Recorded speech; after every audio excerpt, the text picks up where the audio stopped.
Dhanbad NGO association द्वारा आयोजित कार्यक्रम में शहीद रणधीर वर्मा चौक पर हाल ही में एक आतंकी द्वारा की गई बर्बरता को लेकर के गहरा शोक और आक्रोश व्यक्त किया। इस दर्दनाक घटना ने न केवल स्थानीय समुदाय के बल्कि पूरे देश को झकझोर के रख दिया। शोक संप्रदाय के इस कार्यक्रम में विभिन्न सामाजिक संगठनों, राजनीतिक दलों और आम नागरिकों ने भाग लिया और सरकार से शहीदों के सम्मान में ठोस कदम उठाने की मांग की। धनबाद में एनजीओ एसोसिएशन ने दी शहीदों की श्रद्धांजलि, आतंकवाद की कड़ी निंदा।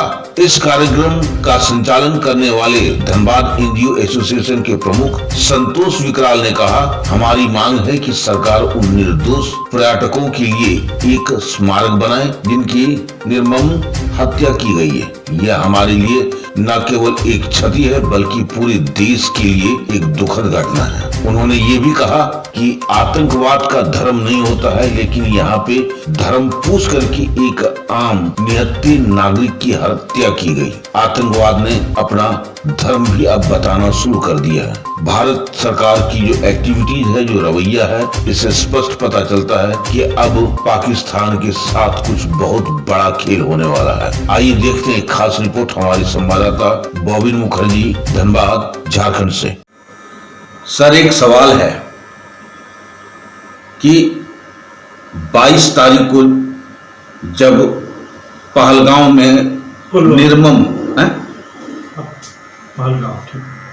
पहलगांव में निर्मम हत्या किया गया था निर्दोषों का, वो भी धर्म पूछ करके, तो क्या आतंकी का अपना धर्म है?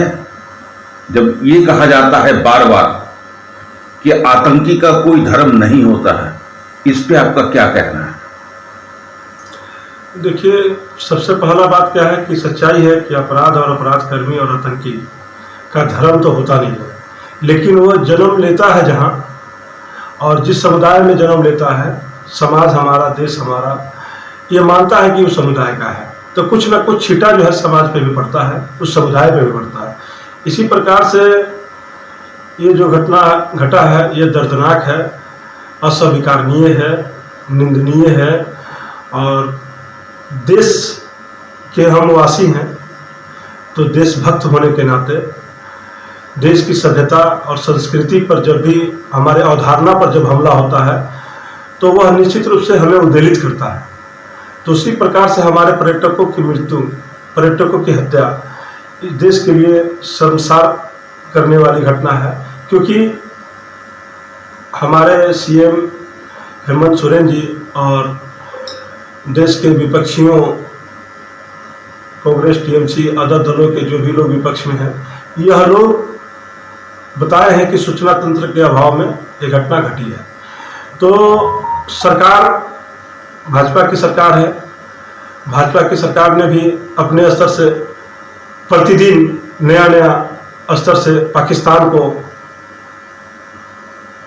सबक सिखाने में लगा हुआ है, जो सराहनीय कदम है।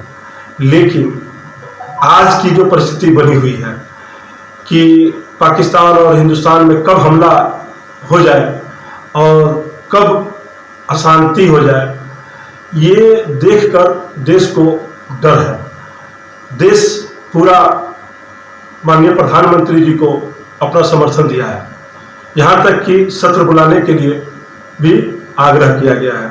तो यह स्वागत जो कदम है कि सत्र बुलाकर अपने सभी सैनिकों को सतर्क भारत सरकार जिस प्रकार से किया है वह सराहनीय है। लेकिन पाकिस्तान एक आतंकवादी देश है, यह पूरे विश्व में प्रसिद्ध है, तो उसके छल और कपट से बचने के लिए हमको और हमारे सैनिकों को और हमारे देशवासियों को सतर्क रहने की जरूरत है।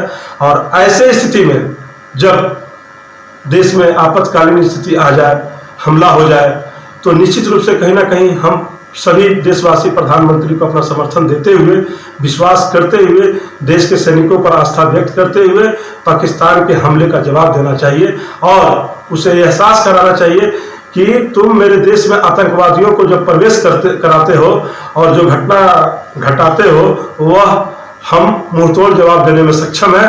और कहीं ना कहीं हिंदुस्तान, भारत माता की दया से भारत भी पाकिस्तान के जवाब देने में कमजोर कहीं किसी स्थिति में नहीं है। अभी आपने कुछ दिन पहले, 1-2 दिन पहले आपातकालीन बैठक किया था एनजीओ को लेकर के, और आप धनबाद एनजीओ एसोसिएशन के अध्यक्ष भी हैं, तो ये बैठक किस कारण से हुआ था, क्या उद्देश्य था इसका? देखिए, सबसे पहला बात क्या है कि भारतीय संविधान के आधार पर सबसे पहला अगर कोई स्वयंसेवक है तो वह एनजीओ है। पहला संविधान के आधार पर आज़ादी के बाद और आज़ादी में भी स्वयंसेवक की भूमिका अगर कोई निभाया है तो एनजीओ निभाया है। तो एनजीओ एक ऐसा पार्ट है जो निःशुल्क सेवा करने के लिए देश में हर नागरिकों के समक्ष जाता है और उसकी भावनाओं का सम्मान करता है, उसकी जरूरतों का ख्याल करता है, उसके भविष्य के प्रति संघर्ष करता है। एनजीओ सीधे तौर पर इसी को कहा जाता है। इस परिस्थिति में धनबाद में देखने को मिला है कि धनबाद आज सामाजिक मुद्दों पर पिछड़ता जा रहा है, संघर्ष और आंदोलन के रूप में 10-15 सालों से। तो इसके अंदर एक बात समझ में आया कि हम जो स्वयंसेवी हैं तो कहीं ना कहीं हमारी प्रभाव और हमारा कार्य प्रणाली इस धनबाद को प्रभावित करने में सक्षम नहीं हो पा रहा है। तो हम लोग एक एसोसिएशन का निर्माण किया और सब मिलकर धनबाद को नए सिरे से सजाने और संवारने का काम का संकल्प लिए हैं कि धनबाद की जन समस्याओं को लेकर हम लोग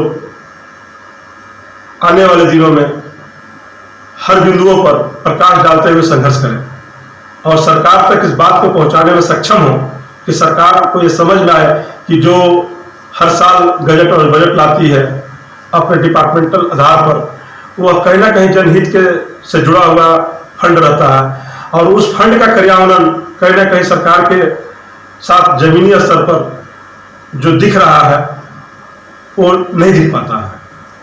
उसमें कहीं ना कहीं सरकार पर दबाव पड़ेगा तो सुधार होने की गुंजाइश रहती है, क्योंकि हम यह जानते हैं कि संगठन ही सरकार बनता है और सरकार संगठन के द्वारा जन जन तक जाने का काम करती है।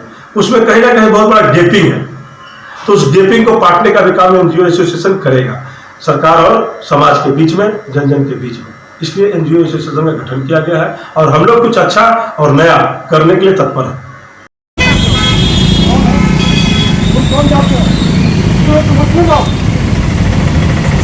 हिंदू है, हिंदू है।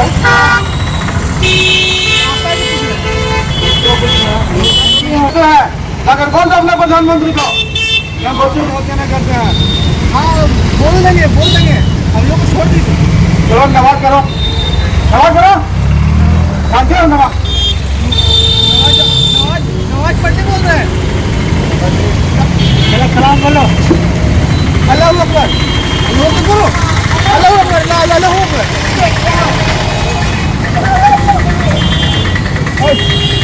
तो पढ़ो नमाज,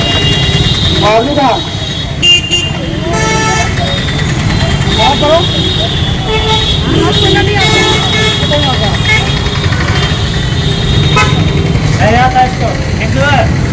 हिंदू है। हम महिलाओं पर अरे अभी तो बोला हिंदू है। मैंने कहा था मैं मत मारो या मेरे आदमी को मारना नहीं मारना। तो मुझे लोग नमाज पढ़ो।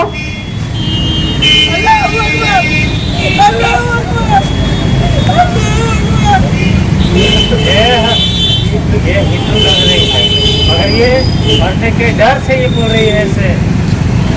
अच्छा, आज जो भी हम लोग ये कर रहे हैं तो अपने सरकार पे जाकर बताना।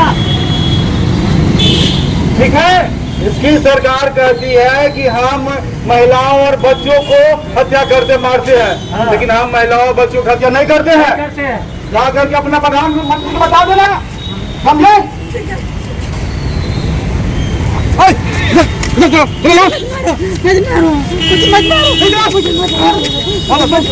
तो कौन धर्म का हिंदू हो?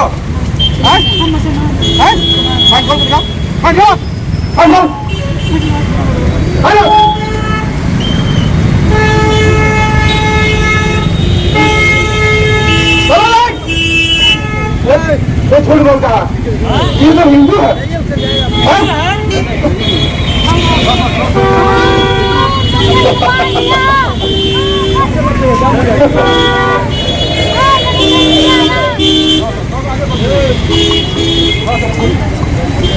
कैसे हिंदू कैसे मुसलमान, ये क्या है?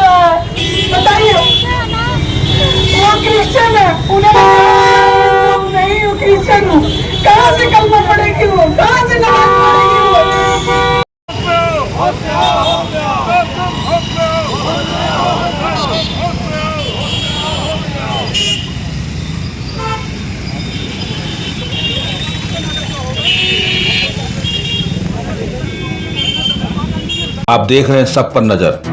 धन्यवाद।